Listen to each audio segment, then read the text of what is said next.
రక్షాబంధన్ అనేది భౌగోళికంగా భారతదేశంలో అందరూ జరుపుకునే ఒక సాంస్కృతిక పండుగ. రక్ష అంటే రక్షణ, బంధన్ అంటే బంధం. ఇది ఒక రక్షణ బంధం అనే అర్థం వస్తుంది. సోదరి తన అన్నకు లేదా తమ్ముడికి రాఖీ కడుతుంది. దీనివల్ల తాను శాశ్వతంగా అతని రక్షను ఆశిస్తానని వ్యక్తపరుస్తుంది. అన్న కూడా జీవితాంతం తన సోదరిని కాపాడుతానని వాగ్దానం చేస్తాడు. అసలు రక్షాబంధన్ మన పురాణాల్లో ఉందా?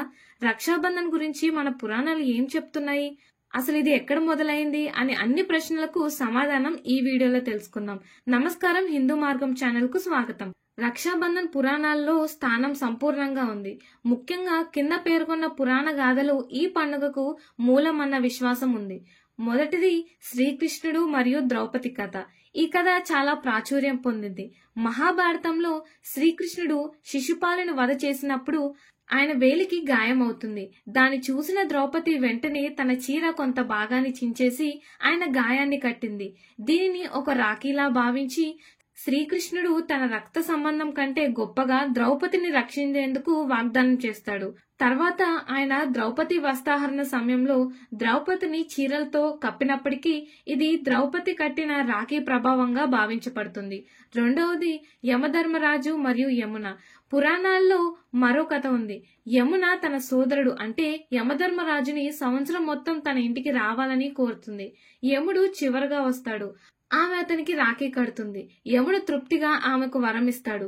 ఈ రోజున రాఖీ కడితే ఆ సోదరుడు లేదా రక్షిత వ్యక్తి దీర్ఘాయుతో ఉంటాడు అనే వరమివ్వడం జరిగింది. అప్పటి నుండి ఈ సాంప్రదాయం పుట్టింది. మూడవది ఇంద్రుడు సచీదేవి. భావగ్రహ సమర సమయంలో ఇంద్రుడు అసురుడు చేతిలో గాయపడతాడు. అప్పుడు అతని భార్య సచీదేవి బ్రాహ్మణుడి దగ్గర నుంచి పవిత్ర మంత్రాలతో కూడిన ఒక పవిత్ర దారాన్ని తీసుకొని ఇంద్రుడి చేతికి కడుతుంది. ఈ పవిత్ర దారాన్ని రక్షా సూత్రంగా భావించారు. దీని ఫలితంగా ఇంద్రుడు యుద్ధంలో విజయుడవుతాడు. దీన్ని కూడా రక్షణ బంధం రూపంగా భావిస్తారు. నాలుగవది అలెగ్జాండర్ కథ.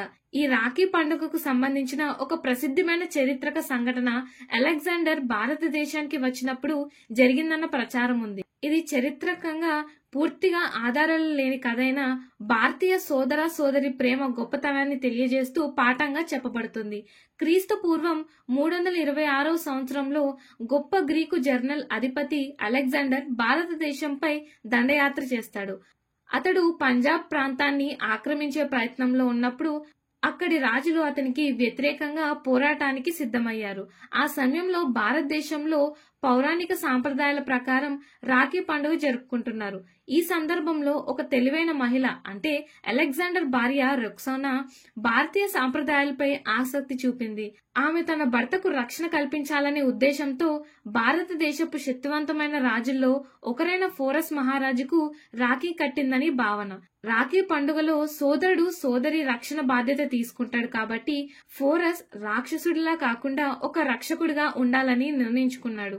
అలెగ్జాండర్ తో ఫోరస్ యుద్ధంలో పాల్గొన్నప్పటికీ అతని భార్య రొక్సానా అతనును రాఖీతో సోదరుడిగా అంగీకరించిందని గుర్తించుకొని ఫోరస్ అలెగ్జాండర్ ను చంపకుండా అలెగ్జాండర్ ఓడిపోయినా ఫోరస్ గౌరవంగా చూశాడు. అతనికి తిరిగి పాలన అప్పగించాడు. ఈ పండుగ కేవలం సోదర సోదరి మధ్య ప్రేమ మాత్రమే పరిమితం కాదు. కొన్ని ప్రాంతాల్లో ఇది భౌగోళిక సామాజిక బంధాలను ప్రతిబింబించే పండుగగా మారింది. మత సామరస్యానికి నిదర్శనంగా ముస్లింలు కూడా హిందువుల చేత రాఖీ కట్టించుకోవడం వంటి సాంప్రదాయాలు మనకు కనిపిస్తున్నాయి. రక్షాబంధన్ సాధారణంగా శ్రావణ పౌర్ణమి రోజున జరుపుకుంటారు. శుభముహూర్తంలో సోదరి అన్నకు రాఖీ కడుతుంది. కుంకుమ పెట్టి దీపారాధన ఇచ్చి మిఠాయి తినిపించి రాఖీ కట్టి ఆశీస్సులు తీసుకుంటుంది. అన్న తన సోదరికి బహుమతులు ఇస్తారు. ఇద్దరు పరస్పరంగా శుభాకాంక్షలు చెప్పుకుంటారు. ఈ సాంప్రదాయాన్ని ఆధునికతకు అనుగుణంగా అనేక మార్గాల్లో వాడుతున్నారు. సైనికులకు రాఖీ పంపడం, సామాజిక సంఘాలకు రక్షణ బంధం కార్యక్రమాలు నిర్వహించడం మొదలైనవి జరుగుతున్నాయి. రక్షాబంధన్ అనేది మన పురాణ గాథల్లోనే పుట్టిన పవిత్ర సాంప్రదాయం. ఇది సోదర సోదరుల బంధాన్ని మించి సమాజంలో పరస్పర ప్రేమ, రక్షణ, విశ్వాసానికి చిహ్నంగా మారింది. ఇది మన భారతీయ సంస్కృతిలోని విలువలు, అనుబంధాలను ప్రతిబింబించే పండుగ. దీన్ని మనం కేవలం కుటుంబ పరిమితితో కాకుండా సామాజికంగా వ్యాప్తింపజేస్తే సనాతన ధర్మానికి సేవ చేసినట్లే అవుతుంది. ఇలాంటి మరిన్ని ఇన్ఫర్మేటివ్ వీడియోస్ కోసం మా ఛానల్ ని సబ్స్క్రైబ్ చేయండి.